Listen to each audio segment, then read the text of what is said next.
For the first 40 years, Christianity had a safety net. If you were a believer in Antioch and you had a dispute about what Jesus actually taught, you didn't have to guess.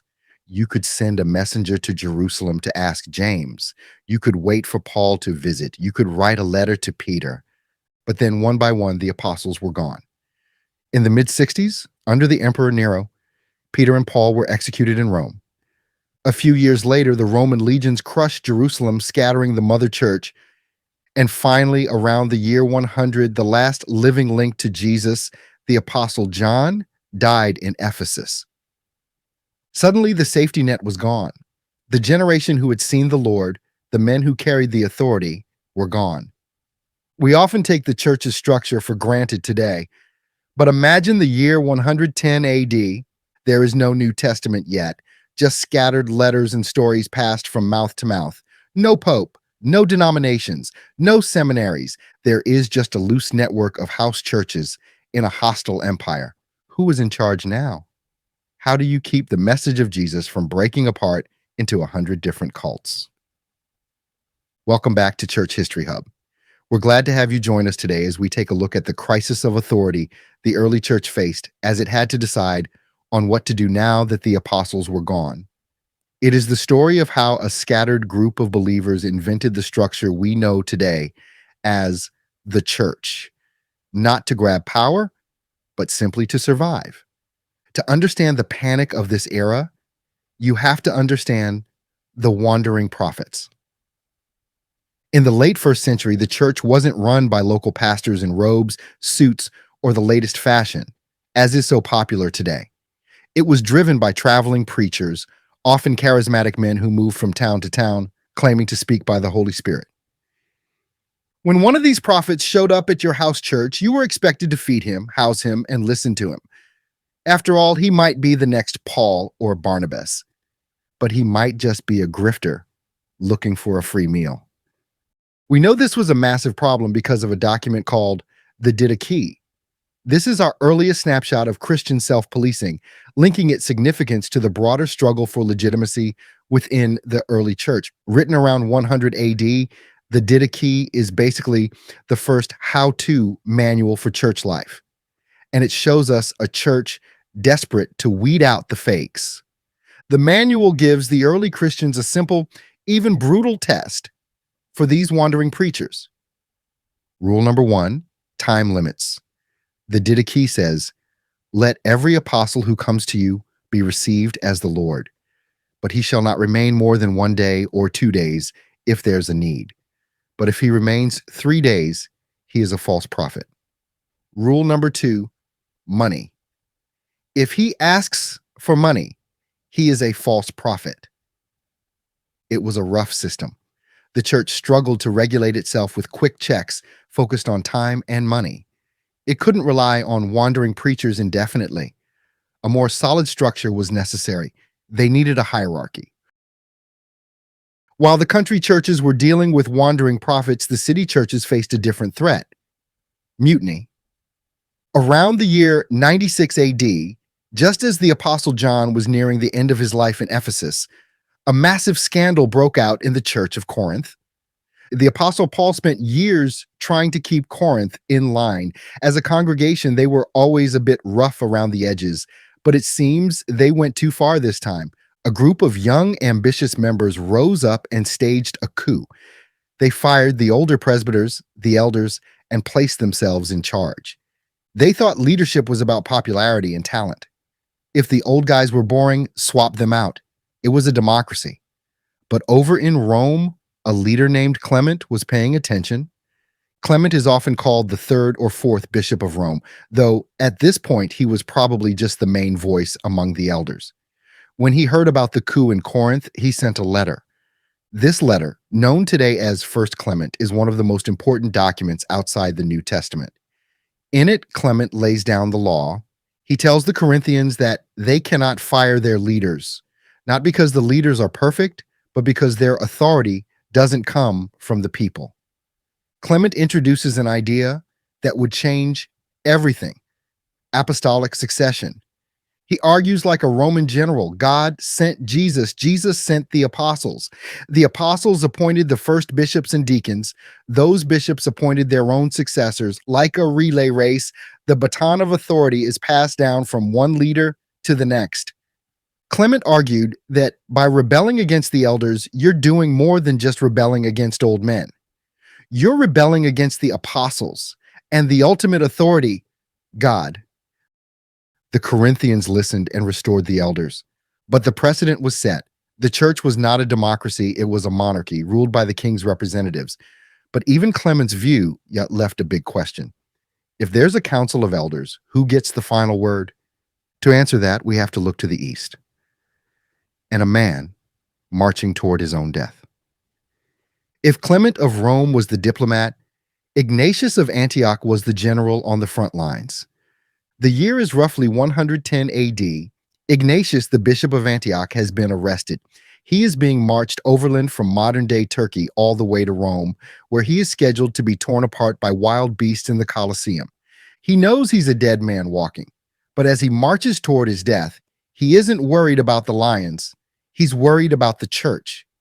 During stops on his journey, he quickly dictates 7 letters to the churches in Asia Minor.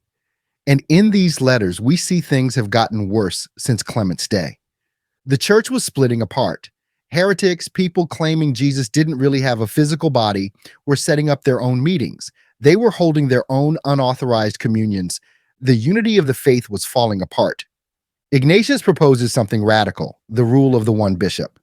Historians call it the monarchial episcopate. While Clement spoke of leaders in the plural, Ignatius insists on just one. In every city, there must be one man who holds the final authority. His logic is simple. One God in heaven. One Jesus Christ. So, one bishop in the church.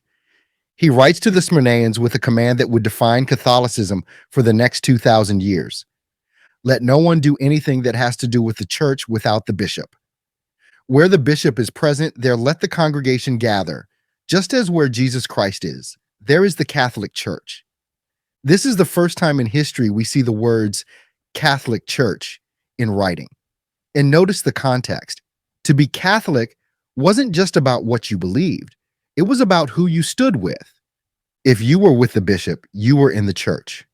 If you gathered without the bishop, you were a rogue sect. Ignatius died in the arena, but his idea lived on. This structure, the bishop as the monarch of the local church, became Christianity's immune system. It let the church quarantine heresy on the spot. But as the church built up its defenses, it was about to face an enemy that no structure could easily defeat. This enemy claimed they were the real spiritual Christians, and the bishops were just frauds. Ignatius gave the church a structure, but he also gave it a name. Today, when we hear Catholic, we think of a denomination based in Rome. But its original meaning and context in the 2nd century, the word Catholicos just meant universal, or according to the whole. Why did they need this label? Because the church was facing a huge identity crisis. New groups were popping up, the Gnostics, the Marcionites, the Docetists. Each movement claimed to be the real Christians and to possess the secret knowledge that Jesus whispered to the apostles when no one else was looking. These groups said the truth was hidden, complicated, and only for the elite.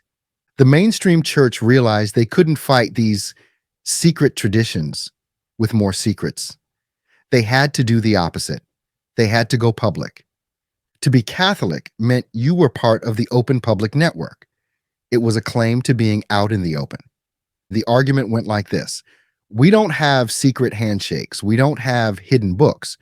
What we teach in Rome is the same thing they teach in Africa and the same thing they teach in Asia Minor. This was their best defense. If you wanted to know what the apostles taught, you didn't need a secret code. You just had to go to a Catholic church where the bishop, appointed by a successor of an apostle, was reading the letters of the apostles out loud for free. But the Gnostics pushed back. They said, how do we know your bishops are actually teaching what the apostles taught? Maybe you changed the message. To answer that, the church needed one last piece of evidence.